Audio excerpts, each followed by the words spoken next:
Welcome to Fee My Featherline. FT Mr. Chan Walker and Mr. បាទសួស្តីបងម៉ែបងប្អូនទាំងអស់គ្នាដែលកំពុងតែពិចារណារកម៉ូតូអគ្គិសនីគុណភាពល្អសាកពេញលាងទឹកលាងភក់ជិះទៅលេងស្រុកលេងខេត្តអីបានអាចមកមើលនៅ app EV Buy បានមានប្រភេទថ្ម100គីឡូ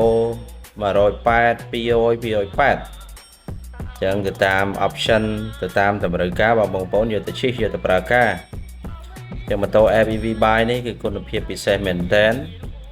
បើនិយាយទៅគឺអាចផ្លាស់ប្ដូរពីម៉ូតូសាំងមកប្រើអគ្គិសនីវិញព្រោះអគ្គិសនីនេះបើនិយាយពីអត្ថប្រយោជន៍គឺពិសេសពិសាលជាងម៉ូតូសាំងឆ្ងាយមែនតើ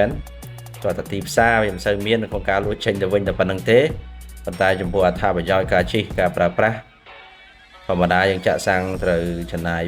14000 នៃជិះ180គីឡូអីចឹងណាចឹងមកប្រើអគ្គិសនីវិញគឺអស់តែ 2000 ជាងឯងដល់ 3000 រៀលផងបើគុណជាឆ្នាំចំណេញដល់ទៅ$1200ណោះស្មើចិត្តនឹងទិញម៉ូតូអគ្គិសនីមួយគ្រឿងទៀតបានចឹងណាអញ្ចឹងរូបភាពនេះគឺ ABV Buy បើយើងទៅលេងស្រុកលេងភូមិខែចូលឆ្នាំហើយក៏ថតឲ្យបងប្អូនមើលថាអគ្គិសនីវាធន់អត់ដីកហិកកុហកប៉ុណ្ណេះអញ្ចឹងវាបោបានអត់មួយគ្រាប់មួយនេះគេហៅ model C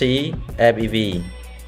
គុណភាពរបស់វាគឺស្ពេចជីបានដល់ទៅធ្លាក់កពតចឹងទៅលេងខេត្តកពតអីកំភ្លេចមកសាកមួយ FEV Buy ហើយចាយលុយតិចបន្តួចជិះទៅដល់ស្រុកសល់ទៀតចឹងកំភ្លេចចេញមកមើលទាំងអស់គ្នាតតម្លៃល្អតម្លៃពិសេសបងរំលោះទិញដាច់ក៏បានជម្រាបលាបាយបាយ